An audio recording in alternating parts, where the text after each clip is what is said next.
Life is a gift from God. Napakainam, napakagandang regalo ng Panginoon sa atin ang buhay dito sa lupa. And of course, this life is supposed to be lived in our earthly bodies. At napakahalaga na maunawa ang function ng ating katawan sa paggawa ng mga ipinagagawa sa atin ng Diyos. The body is an essential part of life and humanness. True spirituality will not demonize the body, but will actually understand it according to God's will and design. The body is both the beginning and the end of our earthly lives. Therefore, the body is the man's greatest tool and habitat sa kanyang buhay dito sa lupa. Ang ating pag-aaral ngayon, bilang paggalang sa lumikha at nagbigay ng katawan, pinamagatan natin, love that body. Mahalin, arugain, alagaan ang katawang lupa. Salamat Panginoon dahil binigyan niyo kami ng katawang lupa na maaari naming magamit para maunawa kayo, maintindihan kayo at maipamuhay ang kalooban niyo para sa amin. Turuan niyo po kami Panginoon na arugain ang katawang ito ayon sa iyong kalooban at bilang paggalang sa inyo na nagbigay nito sa amin.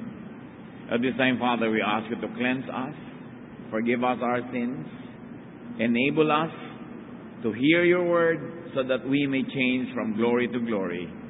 Lead us, give us wisdom, teach us what you want us to know and to appreciate and to remember about the body that you gave us. Father, we commit everything to you, asking you to lift up your name, to strengthen us, and to guide us unto greater knowledge of you. In the name of Jesus, your Son, our Lord, we pray with thanksgiving. Amen. How to love your body and also the bodies of others. Siyempre, hindi lamang sarili ang mamahalin natin, kundi kapwa din. Dahil sabi ng Panginoong Jesus, love others as you love yourself. First of all, love your body by watching what you eat and drink. Alam na natin yan. Pero napakahalagang laging ipinaalala dahil yan ang pinakamadaling makalimutan. Ecclesiastes 3:13, God's gift to us is the happiness we get from our food and drink. So, pinaliligaya tayo ng Panginoon mula sa ipinaiinom niya sa atin, ipinakakain, at sa mga ipinagagawa niya. Kaya dapat naman nakakaligaya, hindi lamang sa ating dila, kundi sa buong katawan, ang ating iniinom at kinakain. Dapat happiness ang ibinibigay sa atin ng food and drink, not sadness, definitely not illness, not discomfort, and not pain. Therefore, choose healthful foods. Every time that we have something to eat, every time that there is something to drink before us, we have a choice. Iinumin ba natin o kakainin? Gaano karami ang kakainin natin o iinumin? At kung may pagpipilian, alin ang pipiliing kainin? Lalo kung may pambili ka naman, may choice ka, may buffet, may pagpipilian, piliin ko ano yung healthful. Hindi piliin lang kung ano yung masarap sa dila dahil ang sarap hanggang lalamunan lamang. Pagkalampas sa lalamunan ng pagkain, either bibigyan ng katawan natin ng sustansya at kalusugan o pagdurusa ang ibibigay sa ating katawan. Kaya kailangan may disiplina na hindi mo lang ginagawang amo ang panlasa dahil yan ay mapangdaya at mahilig sa masarap lamang, na madalas ay hindi yun ang mabuti para sa atin. Laging piliin. May pipiliin ka na sariwang isda o canned good, alin ang pipiliin mo? May pipiliin ka na pagkaalat-alat, ang sarap sa dila, very appetizing, o yung tama lang ang timpla. May pipiliin ka na pagkatamis-tamis, ang sarap kainin, pero alam mong nakakasama, lalo kung diabetic ka, o kandidata ka na maging diabetic. Alin ang pipiliin?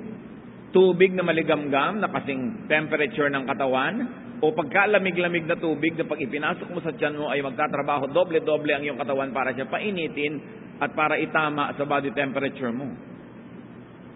Pagpili. Anong pinipili nating inumin o kainin? Leviticus 7:23, don't eat the fat of cattle, sheep, or goats. So huwag daw kainin ang mga taba ng mga hayop na pwedeng kainin. At definitely may mga karning hindi talaga ipinapakain sa mga tao ng Old Testament, like pork, like mga karne ng isda na walang kaliskis, na dahil walang kaliskis pwedeng pasukin ng mga pollutants yung katawan niya habang siya nakababad sa maruming tubig kung dumumi yung tubig. Kakain ka ng gulay na tadtad ng mga spray ng pesticides na hindi masyadong nahugasan. Kakain ka ng karne ng manok na pinakain ng kutakot-takot na artificial na gamot at nasa laman na niya yung mga artificial na ingredients na yon. Kakain ka ng baboy na kutakot-takot na turok ang ibinigay para siya lumaki agad, puro artificial. Siyempre, nasa laman niya yun at kinain mo yung laman niya, pupunta rin sa iyo yung itinurok sa kanya. Ba't di mo nalang iturok diretso sa iyo? Ganon din ang effect. Namimili ba tayo ng tama at mabuti? May mga tao, meron ng high blood pressure, ang titigas pa ng ulo. Hindi maawat kumain ang hindi tama sa kanyang katawan. Avoid too much alcohol, too much processed and preserved foods. Yung mga inilalagay sa karne para hindi siya mabulok. Tapos kakainin mo, di papasok sa katawan mo yung gamot na inilagay doon sa karne na yon. Lalo yung mga sobrang umiinom ng alak na nawawala sa katinuan. Lagi may nagtatanong, pwede mo bang uminom ang Christian ng wine? Why not? Huwag ka lang malasing. Ang ipinagbabawal yung malasing. Kasi masama sa katawan mo yung sobrang alcohol, masama sa liver mo, at masama sa yung behavior ko minsan kung wala kang self-control. Meron nga, uminom lang namatay Bakit? Kasi nung nalasing, nakipag-away, nasaksak. Hindi namatay. O nakapatay. Proverbs 20 verse 1, wine is a mocker and beer a brawler. Whoever is led astray by them is not wise. Hindi pinagbabawal yung pag-inom mismo. Ang Panginoong Jesus nga, wine ang unang miracle, gumawa siya ng wine. Pero yung umabot ka sa pagkalasing, yung magiinuman kayo, maglalagay kayo ng 4 na talaksa ng cases ng beer. Pare, ubusin natin to. Ayan, yeah. Walang tigilan hanggang hindi tayo nagsasaksakan So ano kakauwian ng ganong usapan? Deuteronomy 14:21, do not eat anything you find already dead. Ito ay about hunters. Alam mo, nag-hunting ka, tapos may nakita ka, patay na yung hayop, hindi na pwedeng kainin yun. Dapat ikaw ang pumatay, nakita mo namatay, sariwa. Pero hindi mo alam kung ano ikinamatay. Natuklaw ba yun ng ahas? Nagkaroon ba ng kamandag ang kanyang buong body system? Tapos meron pa ako napanood na pelikula, bagamat hindi pa yata scientifically proven yung sinasabi ng bata doon, may point. Kasi yung mga tao laging afraid. People are always full of fear. At sabi ng bata, you know why you're always full of fear?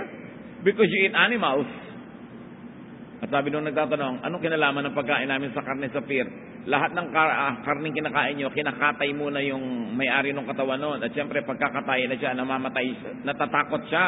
At yun ang huling emosyon na nararamdaman ng hayop, takot. So yung katawan niya, punong-puno ng fear, kakainin mo ngayon yun, dinakain mo yung fear. Kaya lagi kang afraid. Ewan ko kung nasan yung science nun, pero parang may sense. Tapos sabi ng lola ko noon, ang mga bata ngayon ugaling hayop kasi ang pinapasuso nyo, gatas ng hayop, hindi gatas ng tao. May science kaya yon, pero may point. Pinipili mo dapat kung ano yung kinakain, iniinom. So kung sinasabi sa Deuteronomy na huwag kang kumain ng hayop na patay na nung makita mo, already dead, paano yung kinain mong corned beef kaninang umaga? Ilang taon nang patay ang baka? Yung kinain mong spam, ilang taon nang patay yung baboy?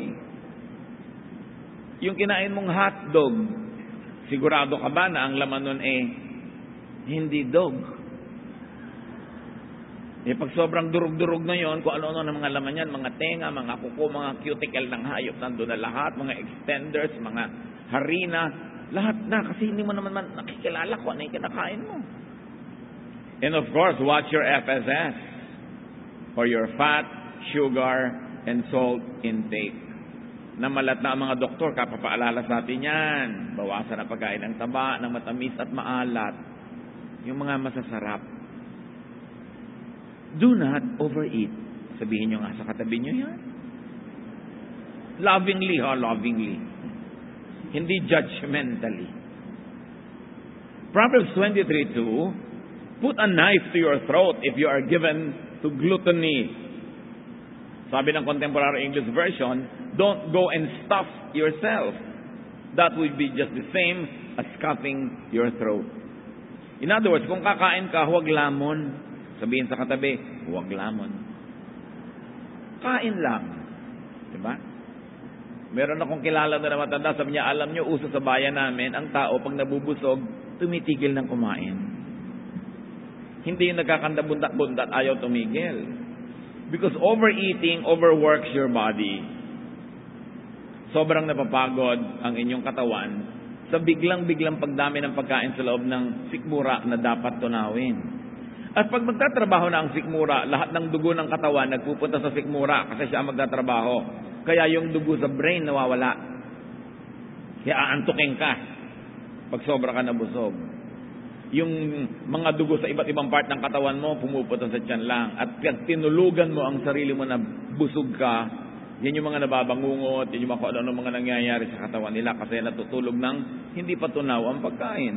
Sabi ng mga doktor, kung kakain ka, siguraduhin mong after 2 hours ka pa matutulog. Ngayon, kung antok ka na, nagugutom ka, soup na lang, a piece of bread, pero huwag yung full meal kasi masama sa iyong katawan. Of course, we know that overeating makes us gain unhealthful weight. Nagiging overweight tayo. Siyempre, kasama niyan, flip side, huwag magpalipas ng gutom. Yung taong ang layo ng agwat ng mga kain, tapos biglang kakain ng marami, yun ang nakakaroon ng overweight. Why? Your body will take revenge. Pag ginuto mo ang iyong katawan, ang tendency niya, ipagtanggol ang kanyang sarili, at pag may pagkakataong kumain, kakain siya ng pagkarami-rami dahil hindi niya alam kung kailan mo uli siya pakakainin. At dahil hindi niya alam kung kailan mo uli siya pakakainin, magtatabi siya ng maraming fat just in case hindi mo siya pakainin ng matagal. Kaya ang nakakaroon ng overweight ay yung madadalang ang kain na ang dami-daming kinakain.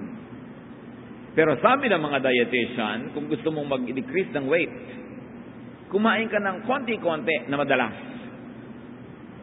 At pag nasanay ang iyong katawan na kumakain ka ng madalas, na konti-konti lang, pag kumain ka, hindi siya magtatago ng fat. Dahil alam nung katawan mo, by habit, na mamaya kakain ka uli. Parang yung alam mo na marami kang kikitain, every other day marami kang kita. Di ba? Hindi ka naman nagsasave talaga. Kasi alam mo, bukas meron uli. Next week meron uli. Pero katulad ng mga magsasaka, ang layo ng anihan. Hindi nila alam kung aani, baka bumagyo, baka magkaroon ng salot. Yan ang matitipid sa buhay, magsasaka. Kasi hindi nila alam kung kailan ulit darating ang income. Pero yung regularly, maraming perang pumapasok, yan ang gastos ng gastos, hindi nagtitipid. Hindi nagsisave. Ganon din ang ating katawan. Pag lagi kang kumakain ng madalas, nasana yung katawan mo, hindi na siya nagsisave ng fat, hindi na siya nagsisave ng energy, kasi kakain ka naman uli. At yan daw ang best way to decrease weight. Dalasan ng kain, konti-konti lang. Huwag yung lamon na pamisa-minsan. Mahalaga yung timing ng pagkain. Sabi sa Ecclesiastes 10:17, blessed is the land whose king is of noble birth and whose princes eat at a proper time for strength and not for drunkenness. Kumakain lang sila para magkaroon ng sustansya, hindi para mabundat. Umiinom lang para lumakas, sumarap ang kain, hindi para malasing. In other words, walang excess. At kumakain sa tamang oras. Natatandaan nyo, dati meron tayong presidente na madaling araw nagising pa dahil nakikipag-inuman, kainan ng kainan. So, ang mga appointment ng presidente during the morning, lahat cancel. Because eating habits and health also shape national policy. Kaya kung ikaw ay executive, ikaw ay magulang, ikaw ay may responsibility, mataas ang posisyon, dapat tama ang eating habits mo, tama ang kinakain mo. Dahil ang yung mga pasya sa buhay na nakaka-apekto sa maraming tao ay hinuhubog ng iyong eating habits. Nakita niyo yung napakatinong king ng Korea noong unang panahon na ang inihahain sa kanyang hapag ay kung ano ang available to the people. Halimbawa, konti lang ang petchay sa buong bansa. Ang kimchi ng hari na ito, konti lang din. Kahit ma-afford ng palas. Na maraming kimchi sa palas, kuhanin at samsamin lahat ng mga sangkap ng kimchi, pero hindi. Pag konti lang ang rice harvest ng bansa, konti ang kanin na isineserve sa table ng hari. In other words, tuwing dudulog sa kanyang hapagkainan ng haring ito, alam niya kung anong kinakain ng kanyang mamamayan, alam niya kung anong kulang, alam niya kung anong sobra sa bayan. Sensitive sila to what the people eat and what was available to the people. Pero pag ang mga hari mo ay nagpipiesta, kahit naghihirap ang bayan, ay mapapahamak ang bayan na yon. You see how important eating habits are? So kung kayo may-ari ng kumpanya, paano nyo i-apply yan?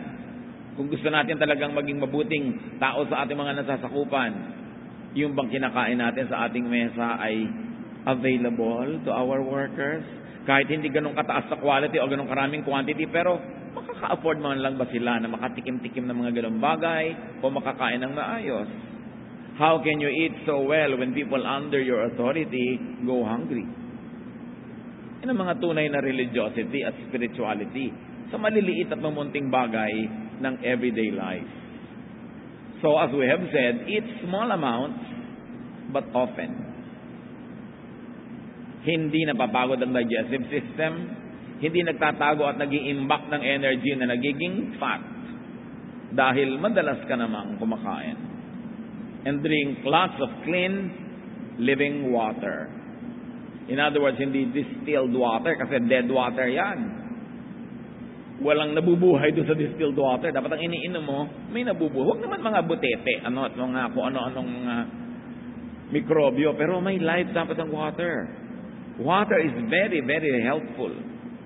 And vegetables too.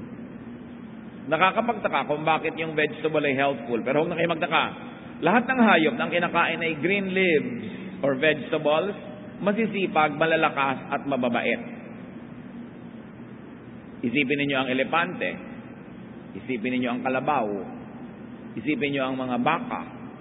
Nagtatrabaho, nag-aararo, nagbubuhat, naghihila ng mga kariton, mga kalesa, tingnan yung mga kabayo, pero ang kinakain lang nila, vegetables, plants. Tingnan nyo yung mga hayop na kumakain ng karne. Leon, tigre, yan ang ayaw nyong makasabay kumain. Dahil baka kayo ang kainin. Tingnan sila mga tamad, mga sawa, natutulog, gumigising lang pagka gusto na uling kumain. At sila yung mga malulupit at kumakain ng karne. May kinalaman kaya yan sa ugali natin, kung anong kinakain natin? Hindi mahirap na makita ang connection. Kaya ang sabi naman sa Bible, always eat plants. Sabi ni Lord, ayan ang mga plants ibinigay ko sa inyo para pagkain ninyo. Si Daniel, nung binihag ng hari ng Babylon at itinira sa palasyo sa Babylon, pinapakain ng king's food, they refused.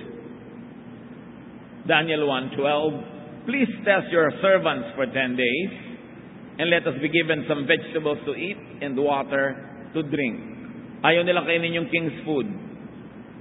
Natakot yung gwardiya dahil baka daw sila manghina, mapahamak yung gwardiya. Sabi niya, subukan nyo after 10 days. At yun ang ginawa nila. After 10 days, si Daniel at ang kanyang mga kaibigan were stronger, wiser, better than all the others. So hinayaan silang yun ang kainin. Sa Biblia, may kinalaman sa buhay natin kahit ngayon. Kahit naman sinong mga health practitioners will always advise us to eat greens. Mga sariwang dahon, sariwang halaman, because they are living cells and they have enzymes that our bodies need.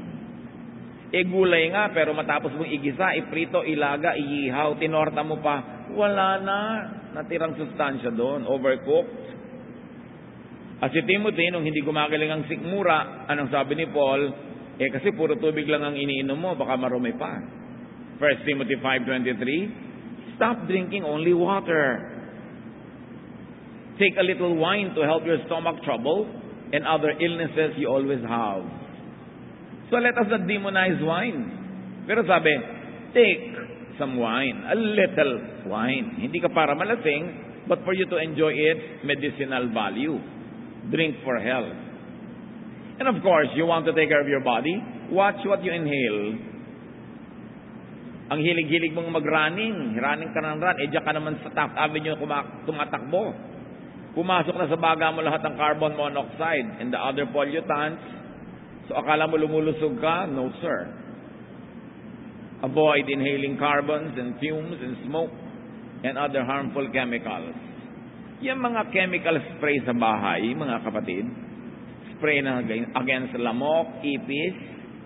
Actually nun, kung kasing size lang kayo ng lamok, patay din kayo. Habang nag-i-spray kayo. Malaki lang yung lungs nyo kaysa sa lungs ng lamok, kaya hindi kayo namamatay agad. Pero merong a bit of yourself that dies whenever you inhale insecticides. So anong gagawin natin na pang-spray? Meron na ngayon ng mga very helpful sprays coming from natural elements. I-research nyo yan. Marami ng mga spray ngayon coming from extracts from plants. Lumalayo ang mga lamok, ayaw nila, pero hindi nakamamatay o nakasasama sa tao. Kailangan iniingatan natin yan. Ayaw mong makagat ka ng lamok, pero nalanghap mo naman, lason. Pag nakakamatay sa hayop, masama rin sa tao. Sabi sa Numbers 35, 33 to 34, do not pollute the land where you are. Do not defile the land where you live and where I dwell. For I, the Lord, dwell among the Israelites. Ang context ito is do not pollute the land with murder, with bloodshed. But nevertheless, the main idea is don't pollute the land at all, however and whenever.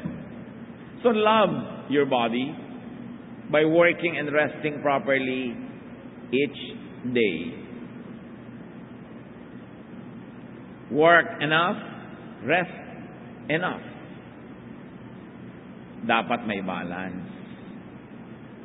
Ang disenyo ng katawan ng tao dapat magpahinga every day, every week, every month, every year. Kaya dyan itinapat ng Diyos sa Old Testament ang mga piyesta. Kaya pinadilim ng Diyos ang gabi para ang mga tao maobligang magpahinga na. Wala nang among makakapag-utos na magbungkal ng bukid ang kanyang mga tauhan dahil gabi na. Na ngayon, dahil na-invento ang kuryente at iba pa mga lighting technologies, na-define natin yung rule na yon na dapat ipagpahinga ang gabi. At merong di magandang mga bunga sa ating mga katawan ng pagpupuyat. Dapat you rest one day a week, kaya kanyang iniutos yung Sabat. Hindi para gawin mong amo yung Sabat, na hirap ka na, hindi ka pa kumikilos dahil Sabat, kundi utos sa mga employers, sa mga amo, bigyan ng Sabat ang kanilang mga empleyado o mga manggagawa. Dapat every month, meron kang rest period. At every year, may bakasyon. Yun ang kailangan ng katawan. Hindi pwede yung 3 taon ako na magsisikap magtrabahong kalabaw, mag-iipon, and after that, saka ako magpapahinga. No. Dahil baka after the 3rd year, patay ka na. O may sakit ka na malala, you will rest, but you will rest in peace. Kailangan hindi sinasagad ang katawan. Lalo yung mga bata na hindi nakakaramdam ng pagod, may bayad yan. Dapat ipinapahinga. At least 8 hours of rest every day. At least 1 day every week. Kukolektahin mo in every month. You have at least 4 days of rest a month. And then, tuloy-tuloy na rest of about a week or 2 weeks every year. Kaya may mga vacation leaves. Kailangan natin yon. Exodus 20, 9 to 10. You have 6 days when you can do your work. But the 7th day of each week belongs to me, your God. No one is to work on that day. Imagine, it belongs to God and yet ibinibigay niya sa atin as a day of rest. Ibig sabihin, the Sabbath day is not a day that belongs to employers or masters. It belongs to God and therefore it is given free to everybody para magkaroon ng rest. Kaya sabi ni Jesus, Sabbath was made for man, not man for the Sabbath. Kaya may Sabbath sa ikabubuti ng tao. Ngayon, kung ikabubuti mong may gawin, magluto, lumangoy, di gawin mo kasi ano makakabuti sa iyo. Huwag masyadong technical about the Sabbath. Yung end na ng mahalaga, that it serve your purpose. So huwag gawing amo ang Sabbath. At mahalaga ba na Sabado yun? Basta sabi, every 6 days of work will be broken by a 7th day of rest. So kung may trabaho ka, ang day off mo, Wednesday, edi yun ang Sabat mo. Huwag ka maging technical about kailan ba yung Sabat. Yung spirit ng Sabat just says, don't work 7 days straight. And yet, yung iba, naging amo na nila yung Sabat. Hirap na nga sa buhay. Ayaw pumasok doon sa trabaho na ang rest day ay Tuesday. Kaya sinabi ni Lord, Sabbath was made for man. Para sa ikakabuti mo yan, hindi para sa iyong paghihirap mo lalo. So gamitin mo sa iyong ikakabuti. Ecclesiastes 5:12, if you have to work hard for a living, you can rest well at night. So yung mga iba, hindi po ako makakatulog sa gabi. Ang tinatanong ko lagi, nagtatrabaho ka ba sa araw? Baka naman araw pa rin, nakahiga ka rin. Huwag ka na magtaka na hindi ka nga antukin sa gabi. Para ka antukin sa gabi, dapat mapagod ka sa araw nang nagtatrabaho. Yun ang gift ng work. Na yung katawan mo, hindi mo na kailangang painumin ng gamot o kung ano-ano pang gawin sa kanya. Aantukin siya, mapapagod, matutulog. Because work is the counter melody of rest. It is the other side of rest. If you want to rest well, work well. Hindi mo na kailangang i-induce o utuin yung katawan mo na antukin. Kasi antukin ka na talaga dahil nag-work ka. And then of course, we know this, exercise. Move your body. Ting meron kang gagawin, maiuutos mo, gawin mo na para ka gumalaw. Tumayo ka, lumakad ka. Take the stairs, nakikita naman natin, o sa mga building, 1 floor up lang, take the stairs, 1 floor down. Move your body.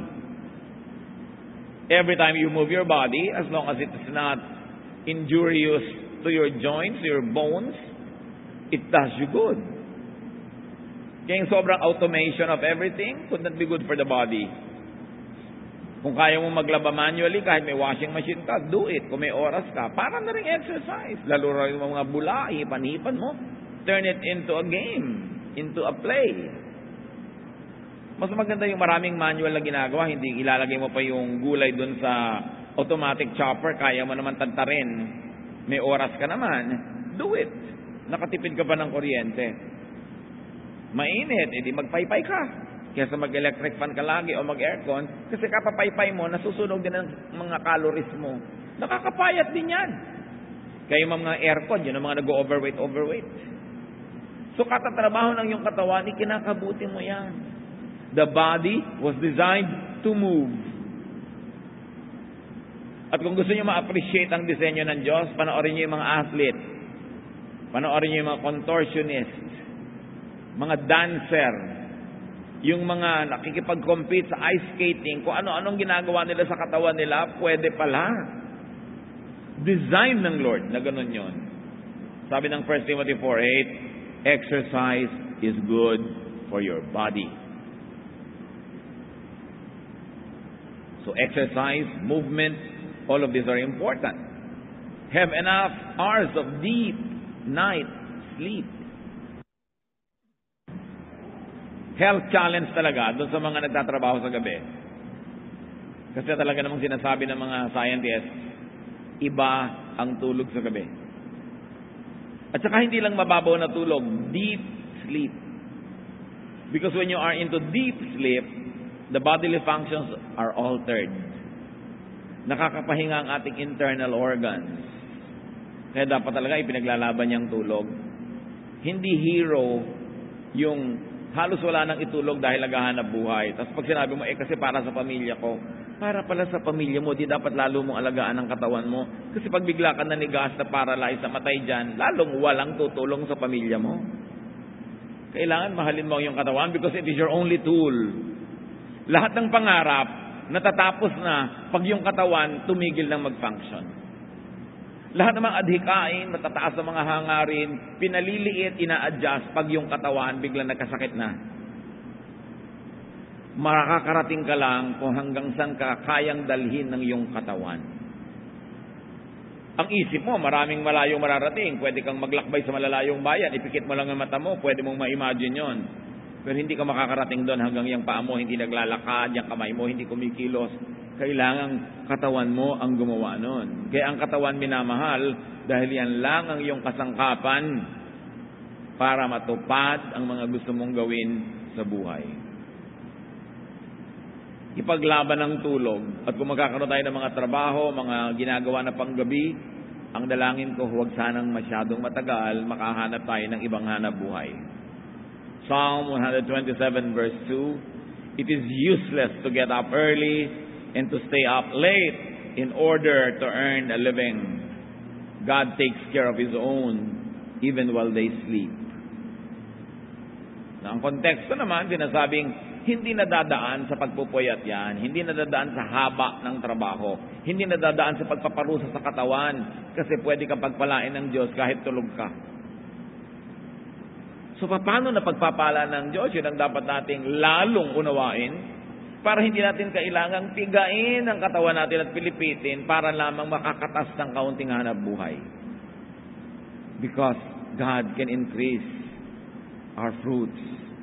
God can increase our productivity even without us killing ourselves. Yun ang ating unawain, arokin kung paano mangyayari yun sa ating buhay. Love your body by caring for your emotions. Bakit kayo manonood ng horror na bigla kayo napapasigaw, natatakot, tumataas ang pressure ng inyong dugo, bumibilis ang pintig ng puso, pinaparusahan nyo ang inyong katawan, matapos kayo magbayad para manood ng ganito? Bakit kayo kukuha ng papa o mama na puro sakit ng ulong binibigay sa inyo, hindi kayo makakain, hindi kayo makatulog, tagyawat sa ilong, pati na sa pisngi? Hindi mabuti para sa inyong katawan. Gusto nyo ang alagaan ng katawan nyo, mga kapatid? Alagaan nyo ang inyong emosyon. Avoid talking with people that always make you feel bad. That always discourage you and scare you. Maximize happiness. Because happy people become healthier. Kahit sa mga pasyente, sa ospital, may mga marami ng eksperimento na ganito, yung mga cheerful, positive thinkers, mas mabilis gumaling. Yung pagdating ng doktor, wow, injection. Doctor, welcome. Ganyan. Kasi yung, eto na naman, doktor, injection na naman. Tumapasok yung gamot sa katawan nyo, pero nire-reject ng emosyon nyo yung laman niya. Sa palagay nyo, tatalab yun. Kaya nga meron sinatawag silang placebo effect. Nag-eksperimento sila na nagtuturok sa mga pasyente ng tubig lang o hindi namang gamot. Pero akala ng pasyente gamot yun, naniniwalang gamot yun. Naggalingan. Because faith can change even your body chemistry. Kaya dapat naniniwala ka sa ginagawa. Kaya pag may doktor, ayaw mo na itsura sa kumukhang embalsamador, ayoko dito. Di huwag ka doon. Kailangang bilib ka, haanga ka. No? Para katablan. Huwag yung kinokontra mo. Kahit nga sa mamang huhula, walang makokontra. Sasabihin nila, di ba? Kasi pag may nangongontra talaga, may tunggalian. Tapos kukontrahin mo yung sarili mo. Learn to love everybody that you cannot reject or throw away. Asawa, magulang, anak, hindi yung nakikita mo, naiinis ka. That destroys your body. It kills yourself. So minimize sadness, worry, fear, and anger. Ang lakas makasira ng kalusugan, ang galit. Ang taong matatalino, iniiwasang magalit. Hindi dahil banal ka, dahil lang matalino ka, iwasan mong magalit kasi masama sa'yo. Emotions affect your bodily functions like digestion, blood pressure and blood chemistry, and heart functions, to mention only a few. Proverbs 15:13, a glad heart makes a cheerful face, but by sorrow of heart the spirit is crushed.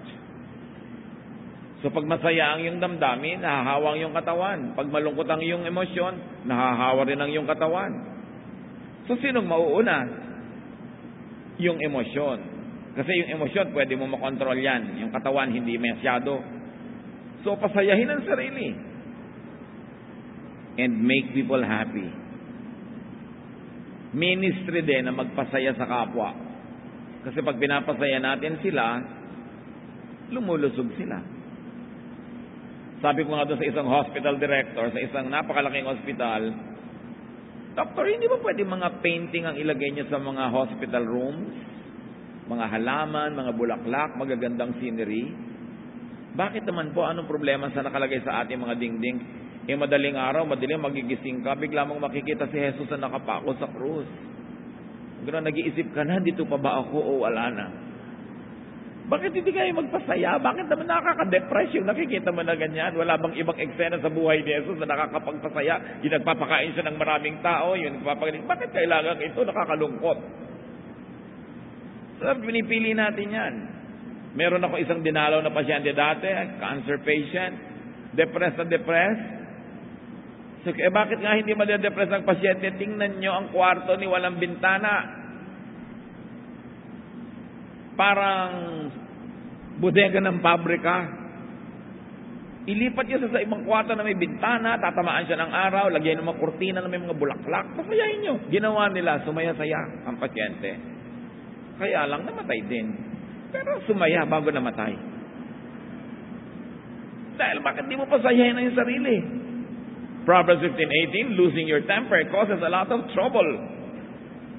But staying calm settles arguments. So yung nawawala ka sa sarili, nagagalit ka, hindi lang yun napapanganib ka dahil makasaksakin ka nung pinagalitan mo, kundi yung katawan mo rin. Sumasama ang kanyang lagay. Proverbs 17:22, if you are cheerful, you feel good.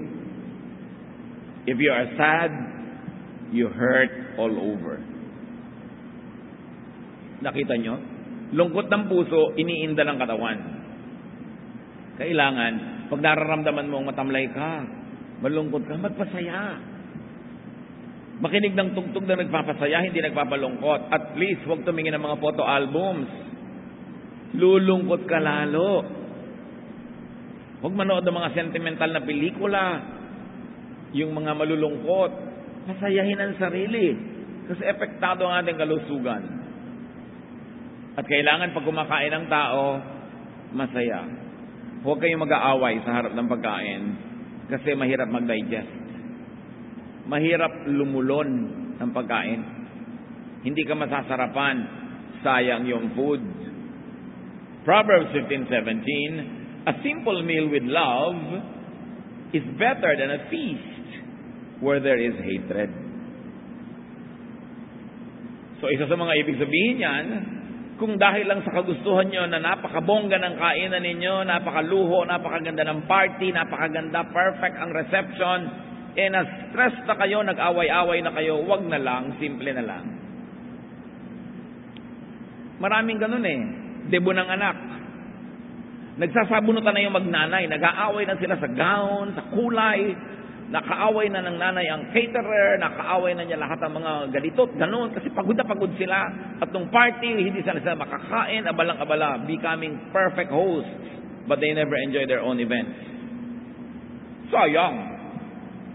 Sayang ang budget, sayang yung pagod, hindi ka nag-enjoy sa sarili mong party dahil busy ka magpa-impress sa iba. Di ba sayang yun? Kasi sabi sa Bible, kung gusto nyo para masaya, simple na lang. Kaya sa ginagawa nyong komplikado, tapos nag-aaway-aaway naman kayo. Bali, wala. Make eating happy occasions. At dapat, sa dining table ng mga pamilya, bawal mag-text. Sabihin nyo nga sa anak nyo yan, katabi nyo ba anak nyo? O asawa? Kumakain kayo, text ng text, hindi na kayo makapag-usap. Wala na bang panahon para dyan? Ang dapat pwede lang mag-text kung may kamag-anak kayo na naghihingalo, baka namatay na o baka nabuhay muli. Malaman mo naman, baka may importante kang desisyon na gagawin. Pero yung mga, hi, musta, eats na ako, tama na yan pag kumakain. Dapat fellowship na masaya. At huwag ungkatin ng mga problema, mga nakakainis sa bagay habang kumakain. Just be happy. Kasi, konti lang naman yung panahon na ang pamilya magkakasama para kumain ng masaya. Maraming panahon hindi kayo magkakasama, kulang-kulang, o kaya hindi masaya. Samantalahin yon. Make eating happy occasions. Avoid quarrels while eating. Dapat bawal mag-away, bawal mag-usap ng mga problema habang kumakain. Ilagay sa ibang oras. And of course, simplify your meal, your party, your occasion, so that you'll be happy. Love your body by keeping away from harm and danger. Avoid extreme activities and sports. Kung makaka-afford kayo ng sasakyan na 3 o 4 ang gulong, better than 2 gulong lang. Kasi pag 2 lang ang gulong ng sasakyan, pag huminto, nakatukod ang paa mo. Pag umulan, walang bubong, basa ka. Pag umaraw, sunog ka. Lahat ng usok ng mga tambutso nasa mukha mo, para ka nang lalabas sa ati-atihan pagbaba mo. Pagkatapos, pag natumba yun, katawan mo agad ang ahampas sa kalye. Kaya dapat maraming prayer ang binibigay sa mga 2 lang ang gulong ng sasakyan. Meron ng iba, yun ang hanap buhay nila o yun lang na-afford. We understand that. But nawa, maka-afford kayo ng 3 o 4 na gulong. Para safer. Dahil talaga namang mas maraming delikado sa kanyang mga bagay. So, mamimili ka ng sasakyan, piliin mo yung pinaka-safe as far as you can afford. Mamimili ka ng activity, magpipiknik kayo, magliliguan ng mga bata dito sa ilog na to na pagkalalim-lalim, huwag na, magtabo na lang kayo sa gilid. At least, mas malaki ang chances makauwi kayo lahat sama-sama. Napakarami nagpipiknik na ganyan pupunta para sumaya, ang uwian, malulungkot kasi may isang nalunod, may mga nangyari. So, piliin yung mga activity. Gusto mong mahilo? Magpaikot-ikot ka na lang sa sahig kesa sasakay ka sa ruweda na nakakahilo, pinaghahampasan yung katawan mo na kuminsan natatanggal yung torilyo, lumilipad ka talaga. Lalo dito sa atin, tropic, nagkakaroon ng metal fatigue yung mga sasakyan na yan. Nakabilad sa araw, nauulanan, kinakalawang, kasi ang maintenance, hindi naman ganun kagaling.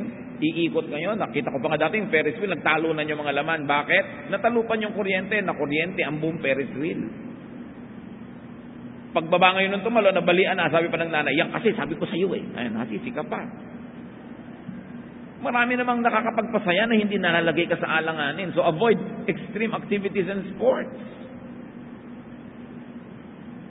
Yung bakit naman kailangan mong akyatin itong bundok na wala kang tali, wala kang gamit? Aakyatin mo, ano kagagamba?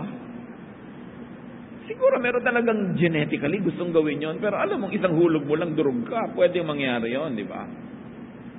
So, iwasan yung sobrang dangerous. At mga mahilig sa dangerous sports, be considerate naman sa mga nanay nyo o asawa nyo o mahal nyo sa buhay kasi nag-aalala sila. Pag nagbabasa ka ng mga magazine ng mga nangyari kasi kung ano-ano pinagagagawa sa buhay, sumusuot sa mga kuweba underground, nalalagot ang tali, nalulunod doon, kung ano-ano nangyayari. Proverbs 22 verse 3, the prudent see danger and take refuge, but the simple keep going and pay the penalty. Sa Proverbs, yung word na simple actually means foolish. So, yung daw matatalino, nakikitang may panganib, umiilag, umiiwas. Pero ang mga foolish, sige ng sige, at nagbabayad sila ng mahal. When you see trouble coming, sabi ng Contemporary English Version, don't be stupid and walk right into it. Be smart and hide. Umiiwas ka dapat sa gulo, sa panganib, hindi yung nananahimik ang buhay mo, ikaw pa ang maglalagay sa sarili mo sa panganib. Proverbs 14:16, the wise are cautious and avoid danger. Fools plunge ahead. Dati sa aming hometown sa Bulacan noon, merong dam, marami nag-excursion doon, mag-weekend. Laging may nalulunod. Hindi naman nila alam yung tubig, naglulundagan yung mga excursionista doon, nalulunod, ang iyakan, ang uwian, ang lulungkot. Ba't hindi na lang magtampisaw sa gilid-gilid o maligo sa safe part? Ba't kailangan pang magyabang? Ba't kailangan pa magpasikat? Kaya kumisan tuloy na uuwi sa ganong panganib. Kumisan naman, hindi nagyayabang, talaga lang hindi maganda yung napuntahang tubig. So, better minimize yung mga activities na pwedeng mamatay ka. Marami na ibang natitirang pwede pa na mas safe eh. And then of course, do not make or keep enemies that could threaten your body. Maraming tao, sana buhay pa, kundi lang nakipag-away, nabaril tuloy, nasaksak tuloy. Kaya iwasan yung ganung mga panganib. Mahalin ang katawan because you don't own yourself. Ano man ang mangyari sa inyong buhay, apektado ang mga nagmamahal sa inyo. Hindi kayo nabubuhay lang para sa sarili. Kaya mga asawa na pinipigil ang asawa, huwag kang kumain yan, masama sa iyo yan, daddy. Lalo pang kain ng kain. Hindi nyo mahal ang pamilya nyo. Hindi nyo iniisip na pag bigla kayo nanigas o namatay, either kailangan nila kayong ilibing, magastos yun, o ipa-ospital, magastos din yun, o alagaan ng lumpo buong buhay na mahirap din. So kung mahal mo ang nagmamahal sa iyo, alagaan mo yung sarili para hindi ka maging pabigat sa kanila. At ikaw pa ang makatulong sa kanila ng mahaba. Kaya hindi dapat nakikipag-away. Nakikipagkasundo dapat. Love your body by avoiding infections and diseases. Be safe, stay safe. Alam naman natin kung ano yung mga dangerous. No? Avoid infection. Careful with hospital visits. Kasi sa ospital pinakamaraming may sakit. Kaya hindi kayo nagdadala ng mga bata dyan na parang pupunta ka sa party. Hindi ka nagpupunta ng mga taong maaaring mahihina ang katawan. Dadalaw lang. Kailangan hindi sila dalhin doon. Because it's a dangerous place. Kailangan malinis ang ating kapaligiran. Sabi sa Deuteronomy 23, 12-13, set up a place outside the camp to be used as toilet area. And make sure that you have a small shovel in your equipment. When you go out to the toilet area, use the shovel to dig a hole. Then, after you relieve yourself, bury the waste in the hole. You must keep your camp clean of filthy and disgusting things. You see how detailed the Bible can be about health? Nung hindi pa uso yung mga flush toilet, sabi kailangan sa disyerto, kahit nasa disyerto kayo, merong lugar na doon lamang kayo gagawa ng mga ganyan mga bagay, maghukay kayo sa lupa, ibaon nyo doon ang inyong dumi at tabunan. Ayaw ng Diyos ng marumi.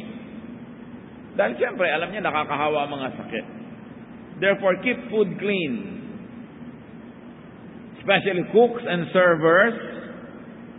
Ingat-ingatan naman ninyo ang mga laway ninyo na nagtatalsikan at nag-excursion patungo sa mga pagkain. Kaya kung minsan nasa restaurant ka, ang lapit-lapit ng waiter, sir, ano pa pang gusto niyo? Lumayo-layo kayong laway mo, nalalaglag na sa pagkain ko. Ito yung plato ko, sabi niya, sir, ano pa pang gusto niyo? Talsik na siyempre ng talsik. May nakikita pa nga ako, naghihiwa yung dalawa nung isa-serve sa mesa, daldala sila ng daldalan. Pag tinignan nyo under the microscope, ang bibig ng taong nagsasalita, daig pa niya ang sprinkler. Ikaw naman, supla-suplado mo, nakain mo na pala yung laway ng lahat ng waiter. Dahil hindi sila maingat, daldalan ng daldalan. Kaya ako, alam nyo, nagdadala ako ng sarili kong kutsara at tinidor everywhere. Bakit? Kakain ka sa restaurant, lalo yung nandiyan na yung nakatiwangwang yung mga kutsara at tinidor, kaninang umaga pa nilagay. Daldala pa yung mga waiter, habang nilalagay, lagay. Ay, may nalaglag, lagay uli sa pag lang naman nakaharap ka, tsaka nila lilinisin uli yun, yung nakatalikod, lagay na lang uli syempre, para madali. And then ilang oras sa katiwangwang, nalamukan, alikabukan, eto ka na ngayon, kakain ka na. Tapos ilang bunga nga ang pinasok ng kutsara na yun maghapon. Tingnan ninyo sa mga kusina ng restaurants kung paano hinuhugasan yung mga yan. Hindi kayo masisiyahan. Mga basong malalalim, ayoko niyang basong malalim, hindi naman naaabot ang naguhugas yung dulo niyan eh. Sana, washing machine na may sumisirit ng mga tubig. Hindi. Ganun lang isa. Bunga nga lang magaganon-ganon. Pag-ingatan, kaya ang dami natin kung isang mga sakit. It's important because God values cleanliness. Love your body by watching your thoughts. Kamag-anak ng sinabi natin kanina, emotions. Yung iniisip nyo, makaka-apekto sa inyong kalusugan. Kaya sabi sa Philippians 4:8, keep your minds on whatever is true, pure, right, holy, friendly, and proper. Don't ever stop thinking about what is truly worthwhile and worthy of praise. Thoughts affect health. Avoid negative thoughts that cause negative feelings that kill your body. And whenever you can, surround yourself with beauty. Nakakapagpagaling ang kagandahan. Dapat yung ayos ang bahay ninyo, di man yan maluho, pero maganda. Maganda sa tingin, may harmony, may balance. Proverbs 14:30, a heart of peace gives life to the body, but envy rots the bones. Ang mga inggitera, maraming sakit. Sabihin niya sa tabi niyo, kaya marami kang sakit. Diba? Yung mga inggitera, selosa, yung mga pintasera, yung lagi ang nakikita, kapintasan, kakilangan, kasiraan, maraming sakit. Sinabi na sa Bible, envy rots the bones. Kaya metaphorical yan, kaya literal yan, masama ang naiinggit. Nakakasira ng katawan. James 1:19-20, you should be quick to listen and slow to speak or to get angry. If you are angry, you cannot do any of the good things that God wants done. So kalaban ng kalusugan, anger. And of course, love your body by detoxifying it well enough. Avoid, get rid of poisons, food preservatives, food color, food enhancers and extenders and flavorings. Mas likas, mas natural yung pagkain, mas mabuti. Ganon din yung mga kinakain natin pampagaling ng mga sakit. Artificial and toxic additives, alam natin, could cause cancers. So mahalin. Marami ang mga ipinangkukulay ng buhok, inilalagay sa buhok, may mga toxic elements. Ang lapit pa naman ng buhok sa brain. No? So, kung minsan, alam ng mga iba yan, pag nagko-color sila o may food product, nagkaka-headache sila. May effect agad. So, pipiliin din natin kung ano pinaglalagay natin sa ating katawan. Importante. 2 Corinthians 7:1, we should stay away from everything that keeps our bodies and spirits from being clean. Iwasan ang lahat ng nakakapagparumi sa katawan. Yung mga iniinom natin, the Philippines is the #1 soft drinks market in Asia. Can you imagine the danger that it gives to our people? Mabuti ko paminsan-minsan, enhancer, pampasarap ng buhay. Pero kung habit mo, tuwing kakain ka, may katabi kang mga soft drinks, basahin mo kung ano mga laman yan. Nakakatiyak ka ba na mabuti yan sa'yo kahit masarap sa dila? 3 John 1:2 says, I hope that you are as strong in body as I know you are in spirit. Isang paalala. Okay, alam ko, malusog ang yung spirito. Nawa, ganon din kalusugan yung katawan. Kasama yon sa true religiosity, true spirituality to take care of the body. 1 Corinthians 6:19-20, you surely know that your body is a temple where the Holy Spirit lives. The Spirit is in you and is a gift from God. You are no longer your own. God paid a great price for you. So use your body to honor God. So you are not your own. You were bought at a price. So glorify God in your body. Our body is not our own. It is God's. Pinahihiram, dapat alagaan. 1 Corinthians 9:27, but I discipline my body and keep it under control. Your body should not control you. Your appetites should not control you. But you should control the body. 1 Corinthians 10:31, when you eat or drink or do anything else, always do it to honor God. So pag pumipili ka ng kakainin, do it to honor God. Pag pumipili ka ng isusubo, gaano karami, do it to honor God. When you choose your drink, when you choose your topic over the dining table, do it to honor God. And to honor God will do you good. Ikaw ang magbe-benefit nun. So love that body for life. And more than that, love that body for quality of life. And while we are at this, train the children early on healthful eating habits. Bata pa lang sila, ang ipakain nyo yung tama, hindi lang yung gusto nila. Napakarami mga advertisements sa TV ang hindi dapat pakinggan ng mga matitinong magulang. Kung anong dapat ipakain sa mga bata. Puro instant, puro quick, puro colored, puro assault to the taste buds. Masarap kainin, addictive, pero mabuti ba sa katawan? Minimize junk food. Discipline your children to eat well for their own sake. As far as possible, serve fresh, healthful foods. Kaya nga yung mga kapatiran natin, mga kaibigan ng mga marino, nasa barko 10 months a year.